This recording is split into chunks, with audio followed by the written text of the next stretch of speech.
Hello everyone, my name is Ms. Disha Udhani and let's continue with our subject business management.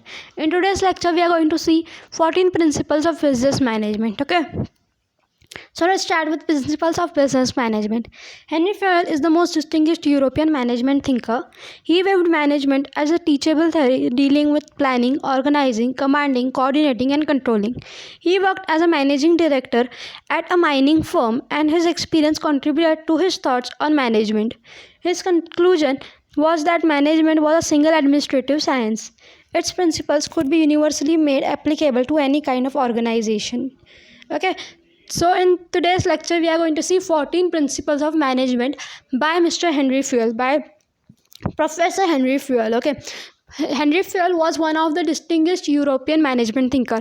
His work in management is very highly you can say appreciated in management. Okay, his work with 14 principles is highly appreciated. These 14 principles were, you can say, are the basis of many things. Okay, are basis of any business organization. So now let's study the 14 principles of management. Okay, and there are total 14 principles of management: division of work, authority and responsibility, discipline, unity of command, unity of direction, interest, remuneration, centralization, scalar chain, order, equity, stability of tenure, initiative, and spirit de corps. Okay, in today's lecture we study only first 7. In next lecture we'll continue with another 7. Okay, so let's study the first one. It is division of work. Division of work means what? Dividing the work that is in the organization. One person cannot do complete whole work. Okay, so when you divide the work between people, you can give this work to special people. Okay, when a person is good at packing the goods, if you give that person only work of packing rather than first produce, then transport it to the packing area and then actually pack it and then put it in the vehicles, that would be a hectic work for that one single person. If that person is good at packing the products, you just put that person only for packing the products. He will do all day packing of products only. Okay, dividing the full work of organization among individuals and creating departments is called division of work. Division of work leads to specialization, and specialization helps in increasing efficiency efficiency, which results in improvement in the productivity and profitability of organization. Okay, so division of work means what? You divide the work. Okay, you divide the work into departments. Okay, like if you are having a production company, so you divide the work. One person's work is to bring in the raw material, another person's work is to put this raw material into the machinery, third person's work is to see that machinery is producing according to the demand of our organization, next person takes out the products from the machinery, next person does the packing of the products, next person puts them ships them to the wholesaler or to the customer. Okay, so when you take one unit of production, you divide it into 7 different departments. Okay, so because of dividing those into 7 different departments, everyone knows that they have to do one particular work only, and because of that they can specialize in that work. Okay, the person who has to ensure that product is of right quality and right according to the demand of our company, then he will just focus on if is the color size, is the size, is the quantity size, is the weight size appropriately. When his focus is only on looking whether the goods are produced according to demand, he will just focus on that. Okay, he doesn't have to worry about another different 6 steps that are happening in the production system. Okay, so this creates specialization, and that specialization creates the efficiency, creates the output level, increases the output level of the organization, because everyone has a limited task to do, and because of that the person has become specialized in that, and that specialization will bring efficiency in work. Okay, and efficiency will bring out more production, and more production will bring out more profit in the organization. Okay, next is balancing authority and responsibility. Okay, balancing authority and responsibility means what? How much responsibility you give to a person, the same level of authority also you should give to a person. Okay, you shouldn't just give the responsibility, you shouldn't just say do this, but you should also give the authority to take decisions for those work that you are giving to that person. Okay, Let's continue with the example of before point. The person is in control of seeing whether the goods are produced in the right quantity or not, or in right quality or not. Okay, so here his responsibility is to check the quality and quantity of production. Okay, so what authority should he be given? His authority should be, he should be able to tell a person where the person is lacking, or why the product to the particular chain of system, that where the improvement is need to be done, or if the output is not according to the demand, then he should have a right to tell to that people working in that department, in that area, to improve the efficiency or improve the quality of the work that they are giving out. Okay, authority must be equal to responsibility. According to Henry Fayol, there should be balance between authority means power and responsibility means duties. Okay, the right to give orders should not be considered without reference to the responsibility. Okay, how much duties you are given, you should given rights according to, or power according to that. Okay, because if you don't have powers to take decision to make your work proper in good efficiency, that will create a demotivation, that person won't work properly. Okay, if the authority is more than responsibility, then chances are that manager may misuse it. If responsibility is more than authority, then he may feel frustrated. Okay, if you are just given duties, if you are just trying to do this without giving any power, without giving any right, you will feel frustrated. But if you are given little bit of work and lot of authority, what are you going to do? You are going to have command on everyone. You are going to say, why are you doing this, why are you doing that, and you are going to misuse the power that you have been given. So there should be balance in authority and responsibility. Okay, next is discipline. Towards the mark of respect in accordance with the formal or informal agreements between a firm and its employees. Discipline means respect for the rules and regulations of the organization.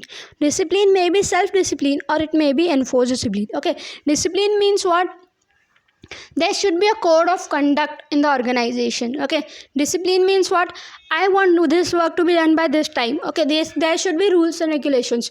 There should be pro forma. There should be a code of conduct that everyone should follow in the organization. Example, talking politely, giving respect. These are general things. Okay, these disciplines are very necessary, because when a person is in discipline, the output of that person would be good.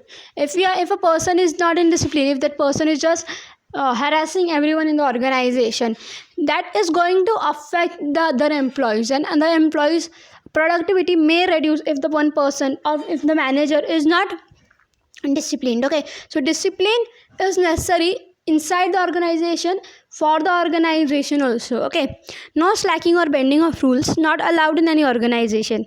The works must be respected, the rules that run in the organization. To establish discipline, good supervision and impartial judgment are needed. Okay, so making sure that discipline is well in the organization, there should be rules and regulations of the organization, and it should be made sure that the discipline, that the rules and regulations that are properly supervised, and if someone fails to comply that rules and regulations, he or she should bear the consequences of it. When there is impartial judgment and proper supervision done, then the people will work in discipline. Then the people won't misuse the authority. The people won't disturb anyone else. The productivity of organization will be stable. Okay, discipline helps in having a stable organization's productivity. Okay, next we'll study unity of command. According to this principle, a subordinate means employee must have and receive orders from one and only one superior, that is boss or manager. Okay, to put in another way, a subordinate must report to only one supervisor. It helps in preventing dual subordination. Okay, unity of command means what? One manager should have one employee. One employee, one subordinate should have only one manager. Okay, I should be given, if I am an employee in the organization, I should have only one head to whom I am reporting. I should have only one person from whom I am taking the command. Okay, so why is unity of command important? Why a subordinate should have only one manager?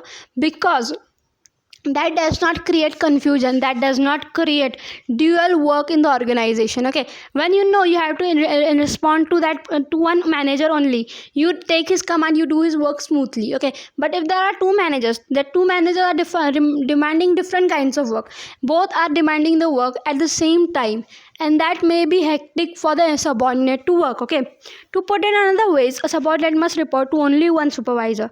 It helps in preventing dual supervision. This decreases the possibilities of dual subordination, which creates a problem in function of managers. Okay, if there are two managers for one person, they both may fight in between each other that he should work with under me, he should work under me, or the subordinate or the employee who is under two managers may feel frustrated, may feel overworkload because there are two managers who are ordering the commands to them. Okay, so unity of command means what? Every employee should have one subordinate. So now let's continue with point number 5, unity of direction. One head and one plan for a group of activities with the same objective. All these activities which have the same objective must be directed by one manager, and he must use one plan. This is called unity of direction. Okay, what does unity of direction exactly mean? Means one group should have only one plan, one group should have only one target. Okay, there should be one manager who has one target or one plan or one goal to achieve, and he takes under his many subordinates or one or two subordinates according to the need of the plan, and all should work in one direction. Okay, that is why it is called a unity of direction. Because of one direction, the people are able to focus on that target, one target at a time, and that is going to help in increase the efficiency and specialization in the work. Okay, let's see the example what it is given. All marketing activities such as advertising, sales, promotion, pricing policy, etc. must be directed by one manager only. He must use only one plan for all the marketing activities. Unity of direction means activities aimed at the same objective should be organized so that there are one plan and one person in charge. Okay, means there should be one head for for every department. Like marketing department, there is one head manager. He has a you can say goal, or he has a target, let's say to increase sale. Okay, so under his there are going to be assistant managers, under them they are going to be employees, under them they are going to be salesperson. Okay, but the whole plan or the one whole activity of marketing should be under one person only. There shouldn't be three people guiding the marketing. Okay, thinking about the plan of the marketing, there should be one person who has a full plan, and under him there should be the people working, so that the whole group works together, the whole group has the same objective. And because there is only one person in planning or one head there is no confusion in direction and in command giving. Okay, so next is subordinate of individual interest to the general interest. Subordination of individual interest to general interest means what? Your single interest should not be higher than the general interest of the organization. Okay, the interest of one individual or one group should not prevail over the general good. The individual interest should be given less importance, while the general interest should be given the more importance. If not, the organization will collapse. The interest of organization goal should not be subordinated by the interest of an individual or on the group. Okay, so what does it mean here? That only one person's or only one group shouldn't have all the importance when it comes to interest. Okay, example, we are a production company. Okay, we have also a marketing team, we have a production team. Okay, we shouldn't focus only on marketing team, or we shouldn't only focus on production team. We should focus on overall production here. Okay, the overall general interest should be higher than the individual interest. The total company's policy, the total company's goal should be higher, or total company's interest should be always higher than the subordinates or individual interests that are there in the organization. If this fails to happen, if a company only focuses on production rather than whole working of the company, then the company will collapse, because there would be lot of production and there would be no sale, because marketing is not given as much as importance as the production is given. So the general interest, the company's overall interest, must be higher than the individual interest. Okay, next we are going to study remuneration. Remuneration means what? The pay that is given for the work that is done. Okay, Remuneration is a price for services received. Pay should be fair to both the employee and their firm. If an organization wants efficient employees and the best performance, then it should have a good remuneration policy. This policy should give maximum satisfaction to both employers and employees. It should include both financial and non-financial initiatives. Okay. Incentives. Compensation should be based on systematic attempt to reward good performance. Okay. Remuneration means what? You're paying someone for their service. Okay. You're paying the employee because they're helping you to achieve the target of the company. Okay.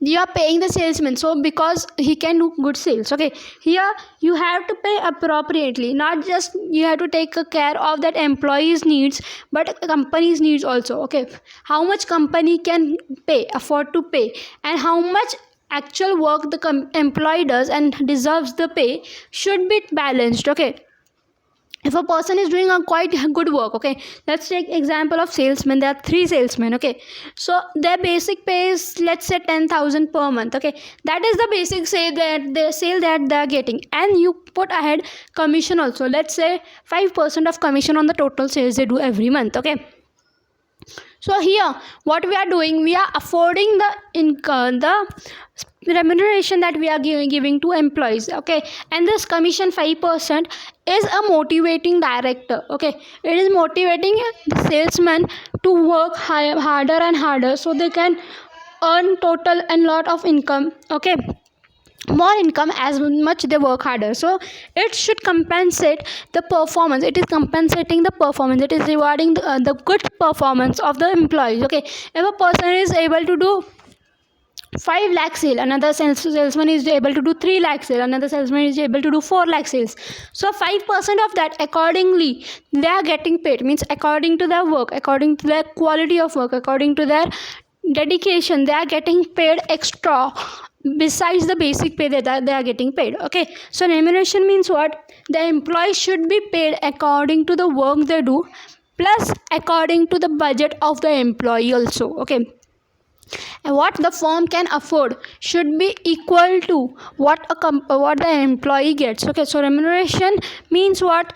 You should pay the employee but appropriately according to the efforts taken and according to the budget of the firm, according to the what firm can afford and according to the need of the firm. Okay, so this balance is another important thing in the principles of management. Okay, next 7 we'll study in the next lecture. Okay, thank you everyone.